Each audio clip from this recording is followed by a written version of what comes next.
¿Cómo están ustedes? Esta es una nueva edición de El Campo, la Industria Verde. Hoy, acercándonos a Expoagro, hemos convocado a Marcelo Macrech, quien es el responsable del área agropecuaria del Banco de Galicia, para ver qué es lo que tiene en mente el banco respecto a financiamiento en lo que es todo lo que tiene que ver con el desarrollo del sector y fundamentalmente inversiones en mecanización, en maquinaria agrícola, que es uno de los puntos fuertes y ejes de esta Expoagro. Conversaremos también con Mariano Winograd, experto en frutas y hortalizas, quien tiene una visión muy particular sobre el potencial de este sector como impulsor del empleo, de la actividad económica, del desarrollo y de la nutrición. Siempre es muy sabroso, digamos, lo que arroja la conversación con Mariano. Vamos a mostrarles, ya lo hemos hecho en alguna oportunidad, pero vale la pena insistir en esto y mucha gente nos lo está pidiendo, este debate o esta situación sobre lo que es la falsa paradoja entre alimentos y bioenergía, con un video que hicimos con Ana Fernández Mouján hace ya un tiempo, pero que lo venimos actualizando permanentemente porque creemos que es uno de los ejes que permite situarnos, pararnos de frente a este debate que muchas veces incorpora matices emocionales, pero lo queremos colocar un poco bien en su punto justo. Cuando el sector agropecuario produce alimentos, sí compite con lo que es la producción de bioenergía. Y como siempre estaremos con Jorge Castro analizando la realidad internacional vinculada al sistema agroalimentario argentino y en particular con su enfoque y su visión sobre lo que está pasando con la producción pecuaria, con la producción ganadera a nivel global. Estos son entonces los temas que vamos a compartir con todos ustedes en esta edición de El Campo, la Industria Verde. Sorgo silero, granífero y forrajero, girasol y maíz. Nucid piensa en grande. Pensá en grande vos también. www.nucid.com.ar. El Río con Hidrovía. 9 años agilizando la salida de más del 70% de las exportaciones argentinas. Hidrovía. Vía libre para exportar. Aceitera General Dehesa. Acopiamos confianza. BASF. We create chemistry. ¿Pensaste alguna vez en todo lo que te da la tierra? Profértil. Vida para nuestra tierra. En Toyota, el compromiso con el medio ambiente nos inspira para liderar el camino hacia la movilidad sustentable. Conoce más en toyota.com.ar. Desde hace más de 70 años creamos simplicidad en agricultura. Adamá. Simply Grow Together. Continuamos en El Campo, la Industria Verde. Estamos ahora con Marcelo Macrech, quien es el gerente de la división agro del Banco de Galicia. De nuevo, nos estamos preparando para Expoagro, el punto de encuentro de todos los años, donde el stand del Banco de Galicia es una especie de imán. Todo el mundo pasa por ahí, siempre es un mundo de gente, trabajan como locos. Y se supone que si están ahí tan febriles es porque algo para ofrecer tienen, o hay alguien que está demandando lo que ustedes ofrecen. Bueno, creo que están las dos partes, está la oferta y está la demanda. Para nosotros Expoagro es el lanzamiento del año calendario. Sí. Y ser el lanzamiento del año calendario, por más que estamos ya... Empezando la cosecha recién. Claro, estamos empezando la cosecha, estamos terminando, digamos, la campaña. Sí. Nos permite poder lanzar, comunicar, acercarnos y tomar el pulso de lo que le pasa a nuestros clientes. Cuando hablamos de lanzar, es tratar de seguir mostrando innovación, tratando de seguir dando cada vez servicios más eficientes a nuestros clientes, y mucha de esa innovación tiene que ver en estos últimos años con la digitalización. ¿No? Cuando uno habla de banca digital, parece algo muy extraño, pero para el sector agropecuario es algo más que necesario, sí, porque es lo que te acerca. Y si no, ir al banco es un garrón. Es un garrón y es caro. Por eso. Poder trabajar hoy desde un celular, estamos lanzando una nueva app que vas a poder operar desde tu celular, con una cantidad de funcionalidades, hasta reconocimientos biométricos faciales y poder operar en diferentes cuentas.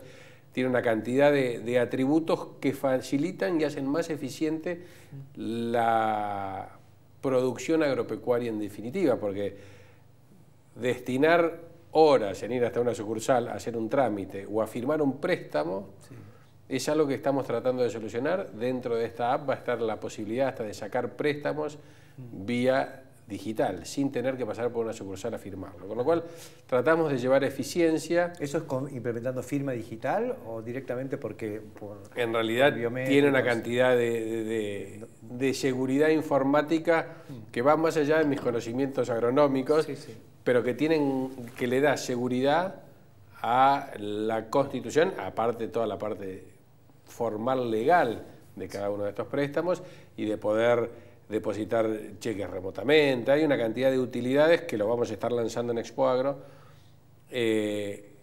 como novedad. Eso desde el lanzamiento del año. Y a eso se le suma también un modelo de atención para un segmento de clientes en el cual va a estar también muy dirigido a la comunicación digital para poder hacerlo más accesible, para poder tener especialistas en agro de mayor acceso a lo largo y a lo ancho de la Argentina. La Argentina es sumamente extensa y diversificada. Hace un año atrás hablaba con una persona de un banco en un país bastante más chico, en Europa, y me decía, no, porque nuestros ejecutivos visitan los campos con tal frecuencia, los campos de nuestros clientes. Y yo decía, pero ¿cómo? ¿Viven fuera del banco? No, la realidad es que nunca están más lejos de 50 kilómetros. Claro, en 50 kilómetros visitaste 300 chacras. Claro. Y acá 50 kilómetros es quizás para ir a ver uno y el que te queda cerca, porque por ahí hay que moverse muchísimos kilómetros. Entonces, todo lo que tenga que ver con la innovación digital va a estar en la Expo Agro. Todo lo que tenga que ver con la sustentabilidad es algo que como banco en su totalidad, no desde el sector de agronegocios, sino como banco global que somos o banco universal que somos, tratamos de comunicar la sustentabilidad. Ya lo hicimos el año pasado, donde teníamos un reactor de paneles solares que nos daba la energía para nuestro stand. Sí. Vamos a seguir con esa línea porque es política del banco de la sustentabilidad, y muchos de los materiales que utilizamos en el stand son posterior a la Expo Agro reciclados para poder utilizarlos en otras actividades. De los distintos rubros, digamos, que ustedes manejan, recién hablabas de la enorme diversidad de regiones y de cosas, de actividades. ¿Te animás a categorizar, digamos, cuáles son los sectores más demandantes de crédito? Si la ganadería en general, en particular la vacuna, si la soja, la agricultura. Yo creo que vamos mutando, ¿no? Y la Argentina va mutando y el productor agropecuario va mutando de un productor primario a un productor cada vez más integrado. Sí. La Argentina es sumamente extensa. En los últimos años, y con esa visión lamentable cortoplacista de la Argentina, gran parte de nuestra cartera de préstamos estaba enfocada al corto plazo. A la campaña agrícola. Próxima campaña. Y la tarjeta Galicia Rural como la herramienta. Que la semilla, fertilizante, herbicida. Sí. Y era ir viendo la próxima cosecha. Entonces, cuando vos hablabas con un productor agropecuario, decías, ¿cuál es tu futuro? Y yo tengo que ver cómo lleva la cosecha. Claro. Eso afortunadamente está cambiando. Fuimos introduciendo líneas de largo plazo. Pero mucho tiene que ver con esta integración, con esta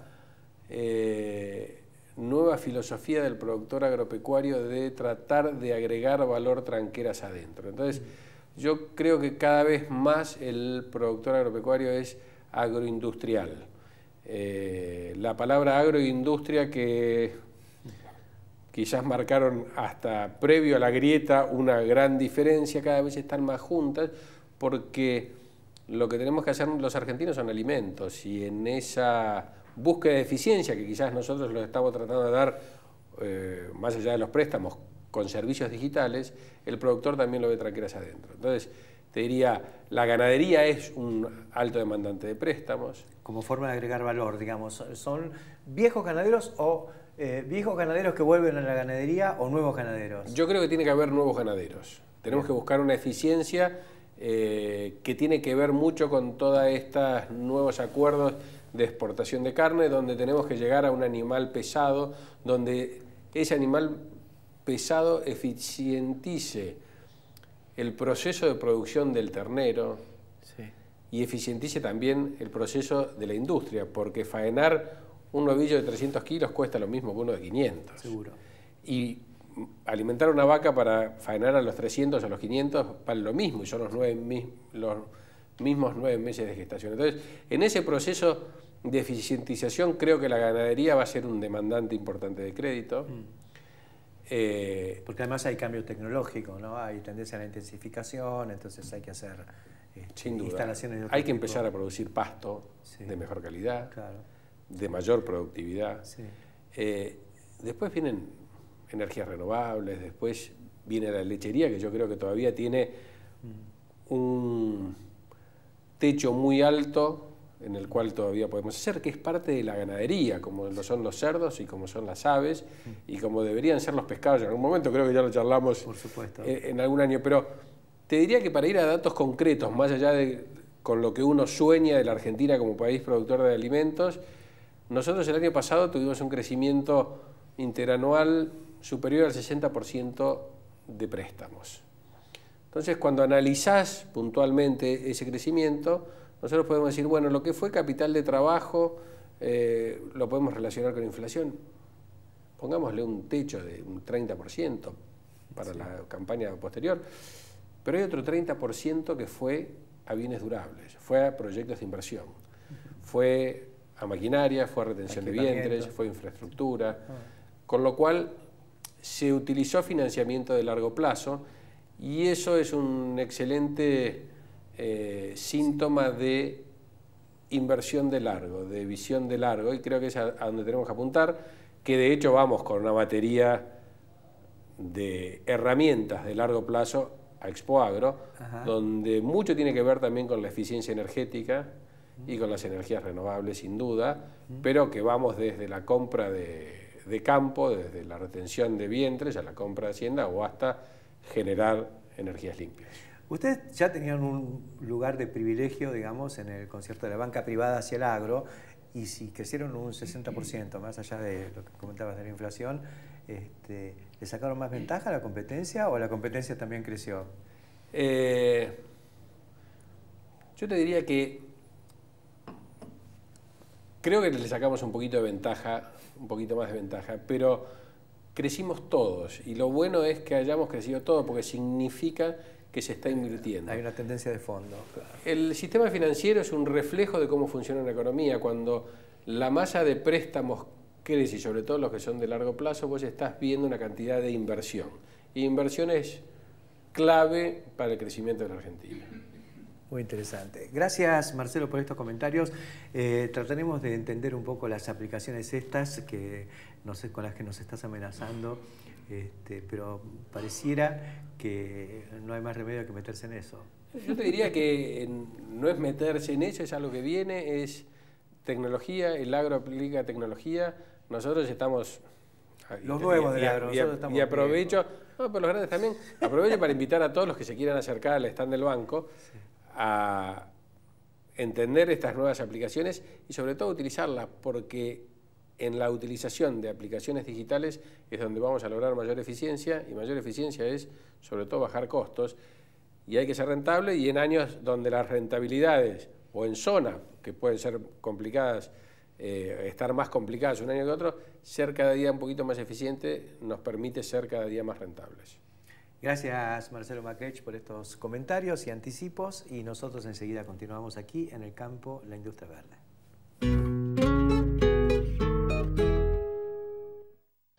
Saber lo que consumimos es valorar lo que producimos. IPCBA, Instituto de Promoción de la Carne Vacuna Argentina. Rizobacter es una manera diferente de hacer agricultura. Aplicamos tecnología para potenciar la vida de cada semilla en todo el mundo. Rizobacter, una empresa argentina. Auspicia este programa el mercado a término de Buenos Aires. Laboratorio Agrofarma. Salud, performance y productividad animal. 100 años al servicio del productor agropecuario. Toma, chavala. ¿Me prestás? ¿Cómo negarle algo a mi cuñado? Sos un capo. Mirá que está recién afilada.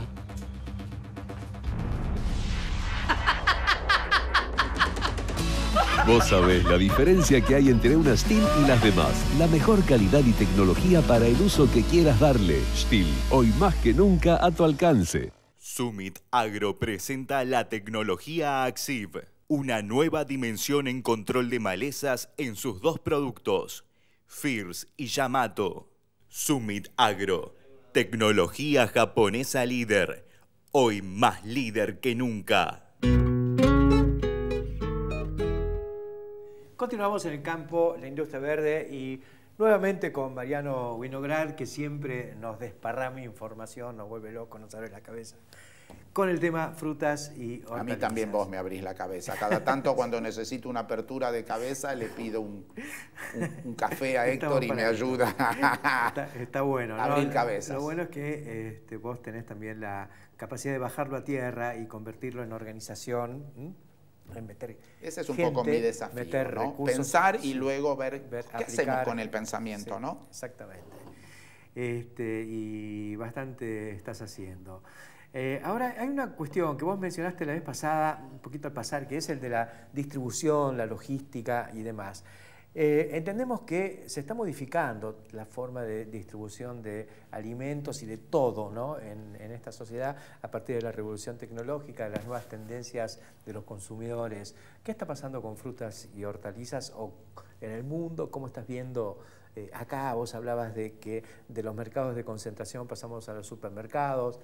¿Dónde estamos parados ahora? Y Jorge Castro siempre habla de los ciclos tecnológicos y de los dinamismos.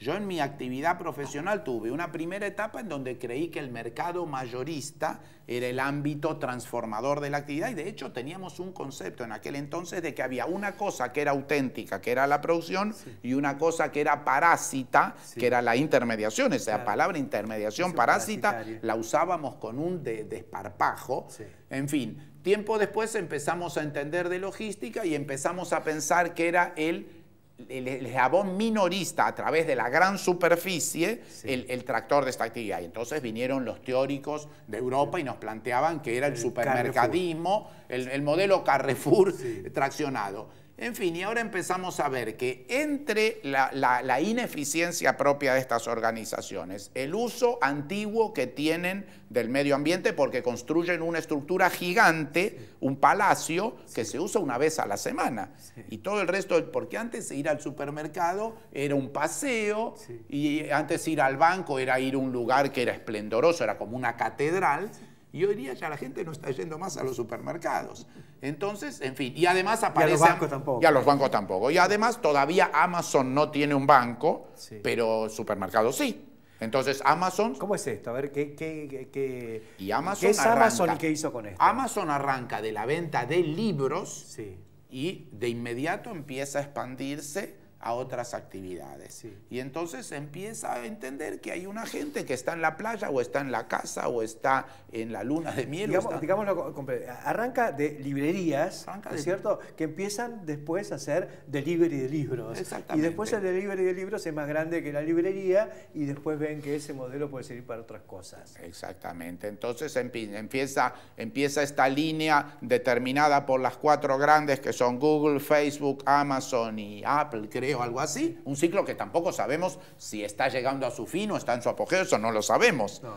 Pero lo que sí sabemos es que el modelo de las grandes superficies, tanto para bancos como para supermercados, templos de consumo, está empezando a estar en escrutinio. Sí. Así como las agencias de viaje ya prácticamente no existen más. Sí, sí, las inmobiliarias, todo. Las inmobiliarias y ahora vienen los taxis, sí, y los hoteles, sí, con Airbnb, sí, etc. Entonces aparece un instrumento que es un aparatito que tenemos todos en el bolsillo y que los chicos de 1 año ya saben usar antes que cualquier otra cosa y que nos permite tener un contacto con otras personas para tener un romance o para un intercambio de información o para un negocio, y una de estas personas puede tener una habitación que nos quiere alquilar o una lechuga que nos quiere suministrar o un coche en donde nos quiere llevar junto con él y ahorrar entre los dos, hacer un viaje entre los dos. En fin, y ahí aparece entonces... Amazon entrando en esto, incluso compran. Se compra la empresa más emblemática de Estados Unidos, que era Whole Foods, sí, que era una empresa que se había logrado diferenciar a partir del producto orgánico. Habían dicho, ¿cómo hacemos para ser distintos a Walmart o a Kmart? Bueno, nos vamos a especializar en productos orgánicos. Sí. Y si nos vamos a especializar en productos orgánicos, un producto emblemático son las hortalizas orgánicas. Claro. Ahora bien, si vamos a producir hortalizas orgánicas, si vamos a respetar el medio ambiente por el lado de no usar glifosato, sí, ¿cómo explicamos que estamos transportando el producto 7.000 kilómetros desde California y estamos gastando una semana de camión? Entonces vamos a producir hortalizas en el techo del invernáculo, en el techo del supermercado, y vamos a producir ahí aprovechando la energía y el agua, y vamos a sugerir que somos hiper respetuosos de esto. Entonces, en fin, tan exitosos fueron que Amazon le puso la mira, y bueno, Amazon lo que se quiere comprar, se compra, porque le hace una oferta agresiva y listo. Entonces Amazon se lo compra y ahora empezamos a ver qué va a hacer Amazon con este supermercado. Si Amazon, el negocio de ellos no es tener tiendas, pero aparentemente lo que más les interesa es el invernáculo en el techo.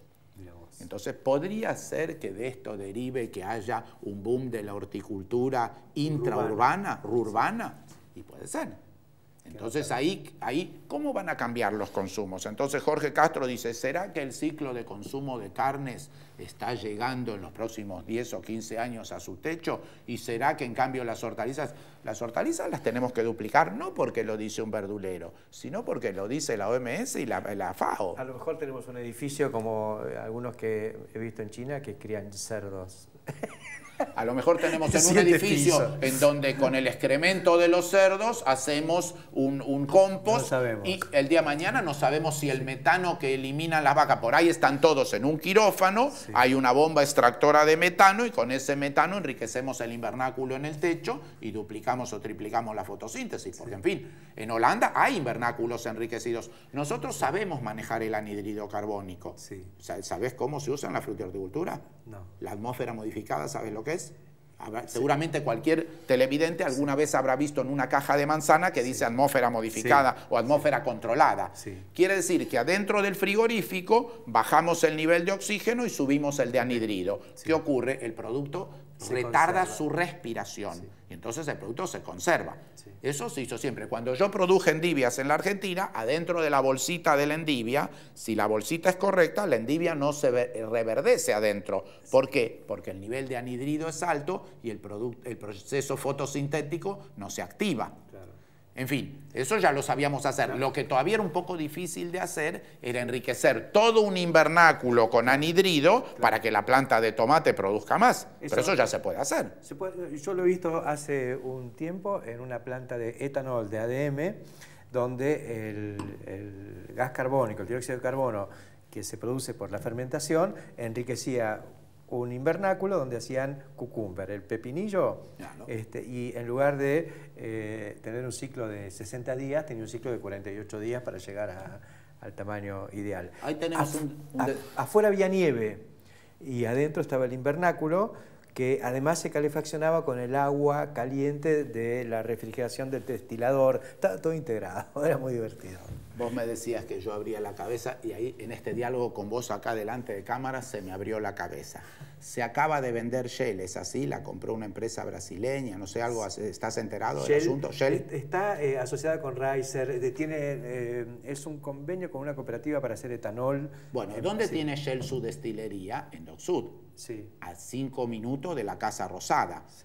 ¿Qué hay al lado de la destilería? Las costas de Sarandí y Domínico, lo que eran las viejas quintas de la costa, donde se hacía el vino de la costa y la radicheta. En fin, estamos trabajando ahí con la Universidad de Avellaneda y un equipo de locos, pensando en algún parque temático hortícola.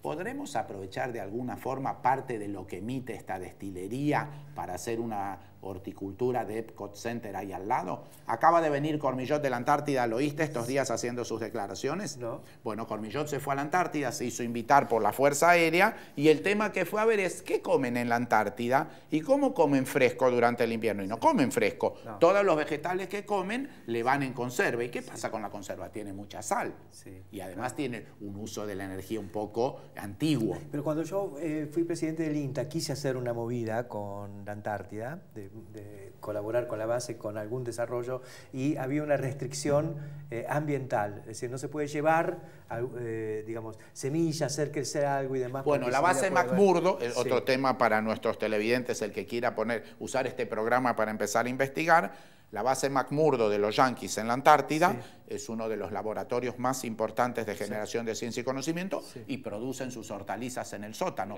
¿Cuál es el tema? La temperatura no es un problema porque adentro del... Es energía. Pero el problema es la luz, porque ahí entonces hay que producir con luz artificial. ¿Y quiénes son los que sabían usar la luz artificial para producir en el sótano? Los que hacían cannabis, que eran truchos y hacían el cannabis en un...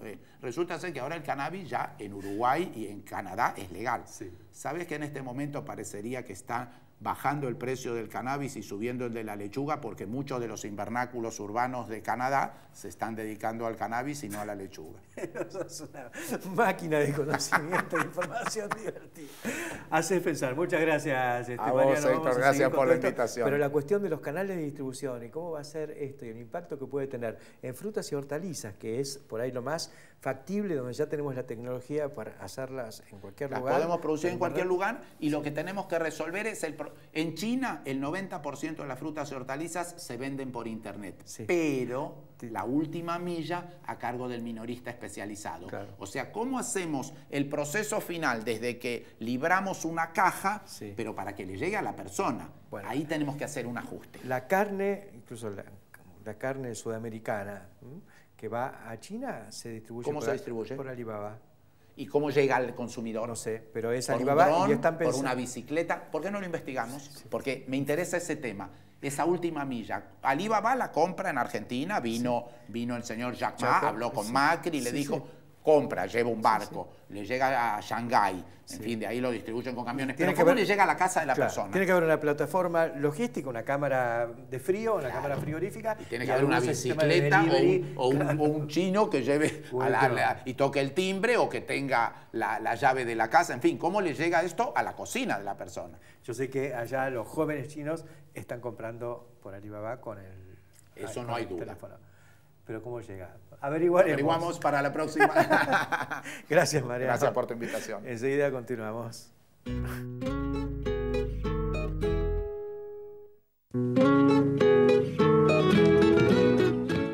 Gane con Acron Gran Max. Stinger Duo es el nuevo fungicida de DuPont. Posee un control combinado de las enfermedades de fin de ciclo a través del control químico y promoviendo las defensas naturales del cultivo. Aplica Stinger Duo y libera el potencial de tu soja. Más gestión, mejores resultados. La evolución del sistema Router. Obtenga terneras eficientes de 115-120 kilogramos en 105 días. Consulte a su distribuidor o cooperativa por financiación especial. www.router.com.ar. Ser la mejor empresa láctea es una gran responsabilidad. Una responsabilidad que alimentamos día a día para ofrecer siempre los productos lácteos de máxima calidad.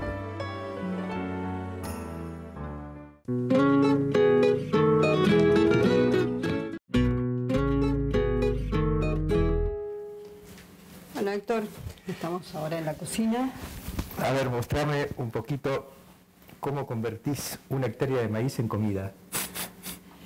En comida, en una rica comida. Sí. Bueno, esto es medio kilo de polenta, de maíz negro. Sí. Y una hectárea de maíz da 20.000 paquetes de estos. Con un rendimiento de 10.000 kilos. Si este es medio kilo, perfecto. Por eso. 10.000 kilos por hectárea de maíz. Entonces que convertimos primero esto en polenta, que no es más que maíz molido. Hay que echarlo suavemente. ¿Cuánta agua hay ahí? 1,5 litros. 1,5 litros. Este medio kilo de polenta rinde 4 o 5 porciones.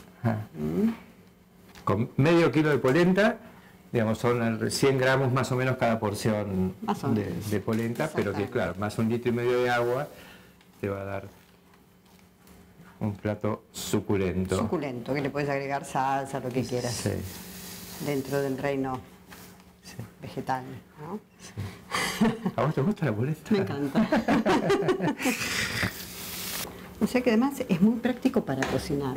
Bueno, esto no es el arte culinario. Acá estamos mostrando cómo con medio kilo de polenta, que es medio kilo de maíz, se arma una comida completa para una familia tipo. Exactamente. 2 o 3 chicos, el matrimonio y tenemos todo esto. ¿Ves? Mirá. Está bastante pintado. Habría que poner una salsita a eso, ¿no? Sí, pero en la medida en que a la salsita le ponemos más productos del reino animal, ya complicamos toda la ecuación. Claro. Hoy acá sabemos que tenemos 20.000 paquetes de medio kilo. Vamos a ver cuántos platos se pueden servir con esta polenta que preparaste. Vamos a ver. Bueno. A ver. Mirá lo que es la porción, ¿no? No, eso no te alcanza para 4. A ver. No.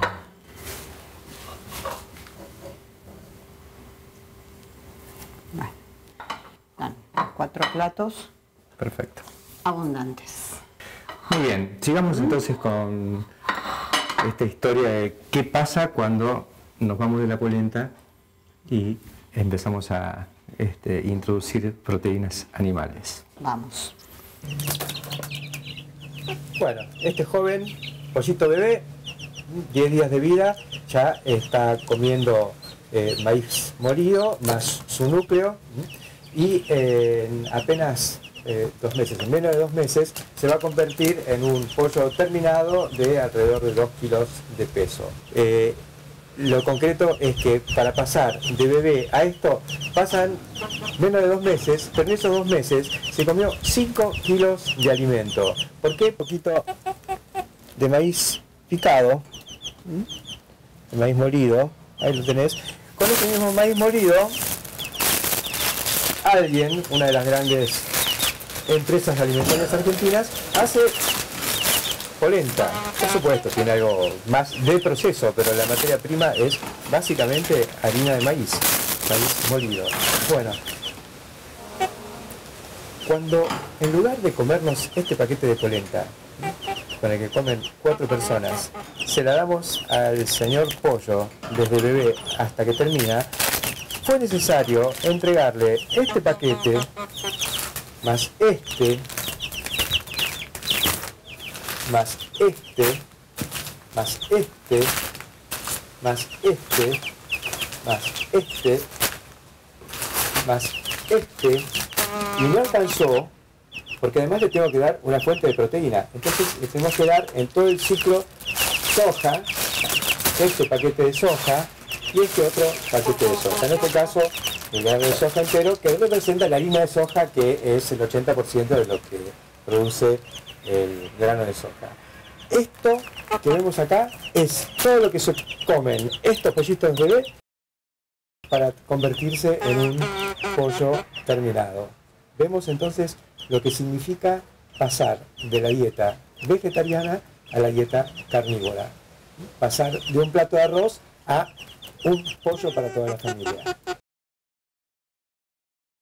Bueno, de ese pollo llegamos al pollo del supermercado, que se presenta así. Este de piel muy amarilla, se ve que ha comido, además de maíz, algún suplemento que le ha dado color también, ¿no? Bueno, este es un pollo de 2 kilos 300, que es más o menos lo que va a dar ese pollo. ¿Es todo carne esto? Y esto, no, este es el pollo está sin menudos, ¿no es cierto? Ajá. Así que para haber dado 2 kilos 200, 2 kilos 300, es un pollo que debe haber estado en 2 kilos 600 vivo, ¿no es cierto? Bueno. Quiere decir que a una conversión de 2 por 1, que sería muy eficiente, estaríamos en un consumo de más de 5 kilos en todo este ciclo de alimento. De alimento. 5 kilos a esto. Cuando uno lo ve así, no se imagina todo lo que es esta comida. Y yo creo que este es el extraordinario beneficio que le da a la agricultura mundial el hecho de que haya consumidores más ricos que pueden transitar de una dieta vegetariana a una dieta carnívora. No hay que verlo con angustia, no es el tema de que tenemos que convertirnos de nuevo en vegetarianos. No. Tenemos que ver que hay una nueva posibilidad para la agricultura porque la gente, a medida que mejora su poder adquisitivo, quiere pasar de comer polenta a comer pollo.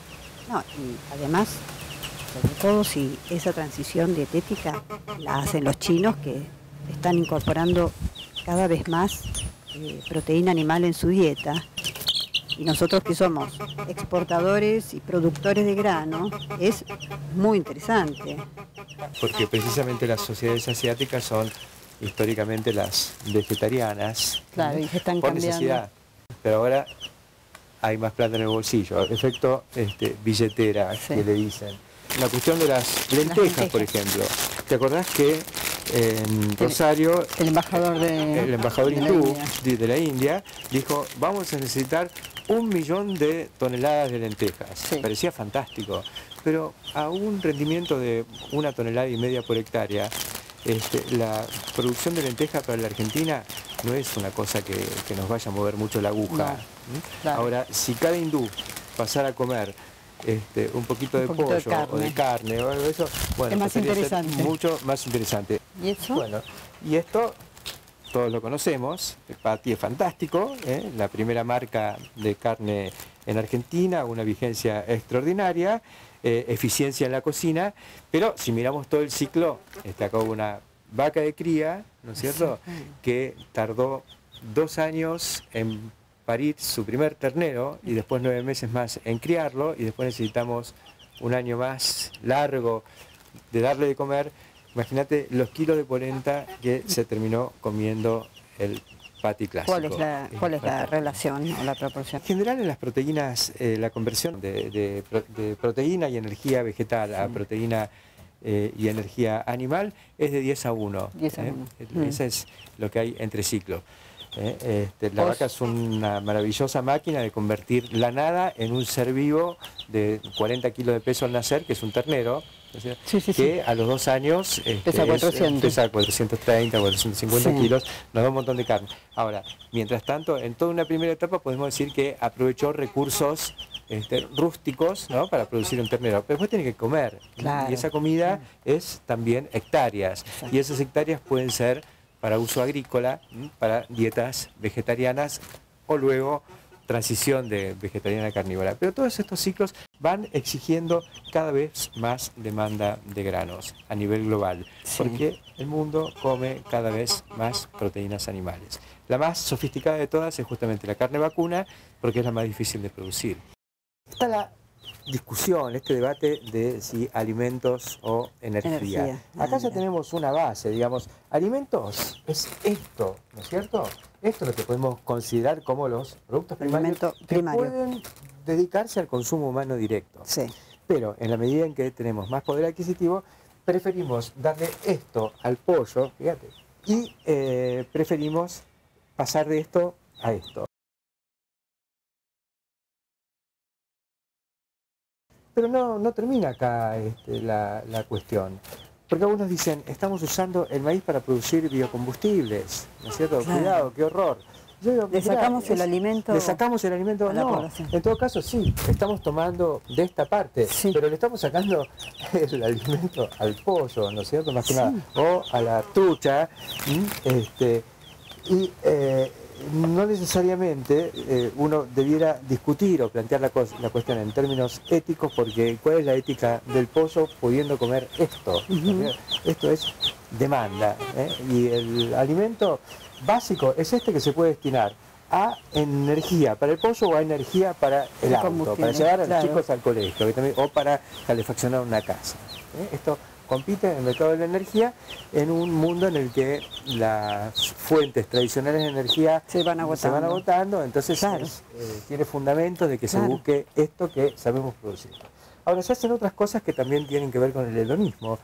Como no queremos hacer mucha propaganda, buscamos la botellita chica, que todo el mundo la conoce. La de bolsillo, sí, ¿no es cierto? Que siempre nos acompaña, bueno, también es maíz. También es maíz. O malta, que viene de la cebada, o de otros granos, pero son granos que se podrían destinar a la alimentación. Esto también es alimento, en el sentido de que pasa por el tracto digestivo nuestro, pero no podemos decir de que es un alimento básico, claro, o que hay una ética diferente para producir whisky que para producir etanol para usar como combustible. O sea, es tan ética una cuestión como la otra. Esto es el mercado, y en el reino del mercado hay cuestiones que nos van a gustar más y cuestiones que nos van a gustar menos. Y uno opta.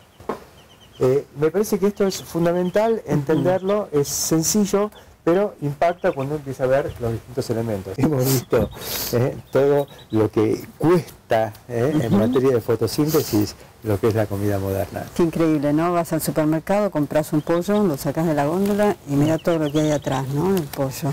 Además, te das cuenta cuando uno hace dieta, ¿no? No es tu caso, porque vos no haces dieta, pero también comes un pollito, estoy haciendo dieta, como pollo. Mirá todo el maíz que te comiste. Sí, es increíble. No comiste nada de maíz en forma directa y pudiste hacer dieta. Sí. ¿Por qué? Porque lo comió el pollo primero, sí. Es así, vida moderna. Increíble.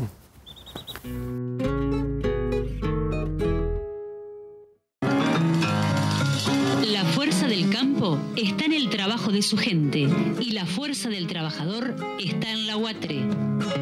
Nuevos inoculantes Palaversiche Turbo con 3 bacterias, bradyrizobios que fijan nitrógeno, azospirillum para promover el desarrollo radicular y pseudomonas que solubilizan fósforo del suelo. Tecnología de avanzada, Barenbruch Palaversiche. En Bio4 tenemos un compromiso, generar empleo, capacitación y desarrollo tecnológico. Bio4, construimos un futuro con más energía. Asegúrate contra granizo en la segunda, donde lo primero somos. Grupo Asegurador La Segunda.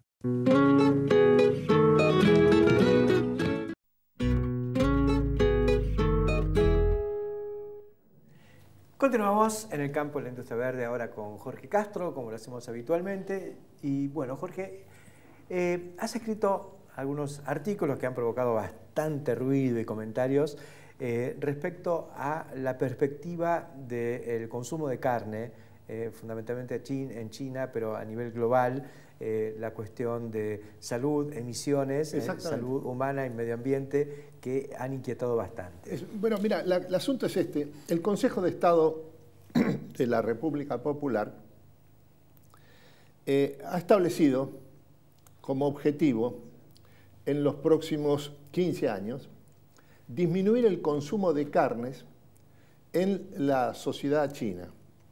El punto de partida de esta decisión es el hecho de que ya China tiene en un sector muy significativo de su población, tiene ya los niveles de consumo del mundo avanzado, incluso por encima de los niveles del mundo avanzado. El resultado es que también tiene algunas de las consecuencias de ese altísimo nivel de consumo de alimentos de parte del mundo avanzado. Y por eso tiene, por ejemplo, más de 100 millones de personas que son diabéticos agudos, y hiperobesos o obesos. Sí. Y la tendencia es creciente. Sí. En los próximos 15 años serían, siguiendo las tendencias actuales, serían más de 300 millones de chinos los que enfrentan una situación de diabetes aguda. Está bien. Ahora, la diabetes es una enfermedad más bien vinculada con el tema de consumo de hidratos de carbono en exceso, más que de proteínas animales. O exactamente, pero tiene que ver con una forma de civilizatoria, claro, en definitiva. Claro. Y el proceso de globalización, especialmente en los países más avanzados en el proceso de globalización, como es el caso de China, el elemento que hay que tomar en cuenta es que han adquirido ya y profundizan los niveles y las pautas de consumo del mundo avanzado. Occidental. Sí. Estados Unidos es un país donde el 30% de la población son diabéticos o obesos. Sí. Y además, este es un porcentaje superior entre los niños en la sociedad norteamericana. Sí. Pasa que eso, bueno, también es una dieta basada en mucha energía, digamos, que después no se consume, no se disipa, porque los hábitos son sedentarios, ¿no? Exactamente. Entonces, acá lo que está en juego es un cruce de tendencias. FAO ha establecido que en el año 2030 el consumo de carne en el mundo aumentaría 80% o más. Sí. Y dentro de una corriente, una tendencia de fondo, que lleva a que hacia el 2050 el crecimiento del consumo de carne sea superior al 200%. Sí. Ahora, en estas condiciones es que aparece el problema del metano. Sí. Esto es, ¿cuánto es lo que produce de gases de dióxido de carbono, CO2, que es la causa fundamental del calentamiento de la atmósfera, la producción agroalimentaria mundial? Sí. Se ha establecido, lo ha establecido la propia FAO-OCDE, que ese es un porcentaje que es un quinto, 20% del total de la emisión de dióxido de carbono, CO2, en la atmósfera, causa esencial del calentamiento global, proviene de la producción agroalimentaria. Sí. El resto, lo fundamental, está ocasionado y tiene su origen en los combustibles fósiles. Sí, en el transporte, la generación de energía y demás. Exactamente. Pero la tendencia tiene un segundo elemento en este juego de tendencias. La ganadería, por ejemplo, sola, como actividad particular, produce 4.5% del total del dióxido de la emisión de dióxido de carbono en el calentamiento de la atmósfera. Pero con este agregado, lo hace a través de los gases de metano. Sí, que son más persistentes en la atmósfera que el dióxido de carbono. El cálculo que hace FAO es que el gas de metano es 25 veces más potente que los combustibles fósiles en lo que se refieren a la producción de dióxido de carbono y por lo tanto tienen esa superior potencia en el calentamiento de la atmósfera. Y si está la preocupación por reducir las emisiones en la generación eléctrica o en el transporte, es lógico que exista la preocupación por disminuir las emisiones en otros. Los animales, los cerdos, las vacas, no fotosintetizan, no capturan carbono, lo emiten. Exactamente. Esto hay que colocarlo dentro del siguiente cuadro. El total de la ganadería del mundo asciende a 1.000 millones de cabezas aproximadamente. De ese total de 1.000 millones de cabezas, 200 millones de cabezas de ganado vacuno corresponden a Brasil. 330 millones de cabezas corresponden a India.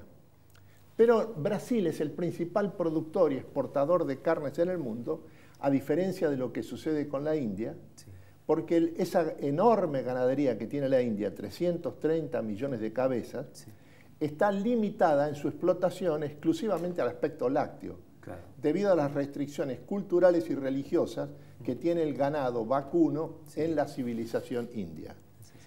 En este sentido hay que ubicar 200 millones de cabezas Brasil, el primero del mundo, en lo que se refiere a la producción ganadera. El segundo, después de Brasil, es Estados Unidos, que tiene 90 millones de cabezas. Pero a su vez tiene la industria cárnica, más innovadora, avanzada y tecnológicamente más lanzada hacia el futuro del sistema mundial. En este sentido es que la respuesta a este desafío, que es el creciente consumo de carnes en el mercado mundial, 80% más hacia el 2030, 200% más hacia el 2050, está acompañada con la necesidad de enfrentar el problema de la potencia emisora de dióxido de carbono que tiene el gas de metano de parte de la ganadería. Y eso se resuelve con una ganadería más eficiente.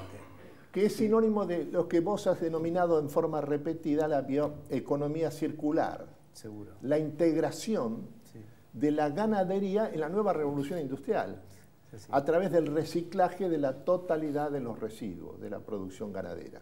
Es así, no es cuestión de dejar de hacer, sino de buscar soluciones. Exactamente, exactamente. Y las soluciones son eficiencia energética, eficiencia en el proceso, más kilos de carne producida por unidad de metano de dióxido de carbono emitido. Y transformar a la ganadería en una productora de energía. Además, con los residuos. Gracias, Jorge, por estos interesantes comentarios y nosotros enseguida continuamos. Snack Crops, Sociedad Anónima, líder mundial en la comercialización de especialidades con fuertes raíces en Argentina, lo invita a sembrar maíz pisingallo y girasol confitería para sus mercados en más de 60 países.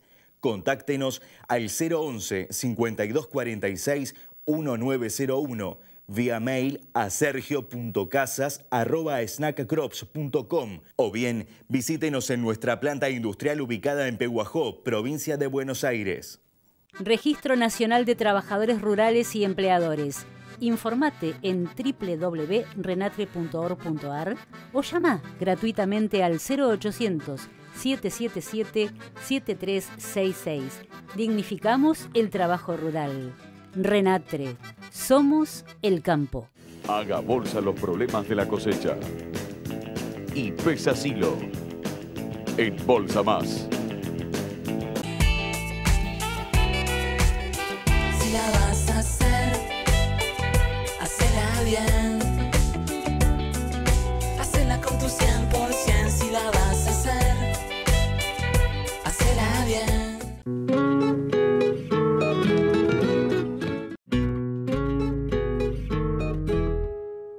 Quiero, a modo de conclusión de esta edición del Campo de la Industria Verde, recoger el guante que nos acaba de arrojar Jorge Castro, quien viene insistiendo con esta problemática, con este debate que se da a nivel global sobre la cuestión de la sustentabilidad de la producción ganadera en el mundo, vinculada a la problemática del metano y las emisiones en general, pero en particular el metano, que es 20 veces más nocivo en materia de calentamiento global que el propio dióxido de carbono. La ganadería, como cualquier actividad de segundo piso, de transformación del recurso agrícola en producto alimenticio o bioenergético, genera, por supuesto, algún nivel de emisiones. En el caso de la ganadería, las emisiones se complican un poco más porque uno de los resultados del metabolismo animal es la producción de metano y particularmente en los rumiantes. Esto nos pone nerviosos a los ganaderos en todo el mundo. No les gusta en general que se hable de esto porque se imaginan un tax carbon, digamos, una tasa, un impuesto a las emisiones, lo que es probable que venga a largo plazo. Por eso lo que es fundamental en la problemática y en el análisis es tener en cuenta que esto existe y que esto se está debatiendo y que esto tiene base científica, igual que el calentamiento global que niegan los petroleros o incluso algunos políticos, en este caso el gobierno norteamericano de Donald Trump, donde está modificando un poco su visión respecto a que las emisiones no existen, como decían algunos de sus funcionarios más prominentes hasta hace un tiempo, a que, bueno, las emisiones existen, pero a lo mejor son favorables, lo que es toda una truchada, digamos, porque a nivel global los científicos saben que esto es un problema que hay que atacar. También hay que atacar el problema en la producción ganadera. Y para esto no hay que esconder la basura bajo de la alfombra, sino salir a enfrentarla y demostrar que los sistemas agropecuarios, los sistemas de producción ganadera bien llevados y más intensivos desde el punto de vista de la cantidad de emisiones por kilo de carne producida, terminan generando un saldo menos nocivo que la ganadería tradicional. Entonces, existen herramientas tecnológicas para atacar este problema sin negarlo, pero sí planteando que, como cualquier desarrollo, como cualquier evolución que tenga en cuenta el impacto ambiental, lo más importante es la eficiencia en el proceso de producción. En la Argentina en eso estamos. La tendencia a la feedlotización de la producción de carne, a la estabulación en la producción lechera y al desarrollo de sistemas de biodigestores para poder metabolizar la bosta y recuperar nutrientes, tienen que ver con esta problemática. Entonces, la cuestión no es desatender esto, sino atenderlo, atacarlo, resolverlo y comunicarlo. Hasta la semana que viene.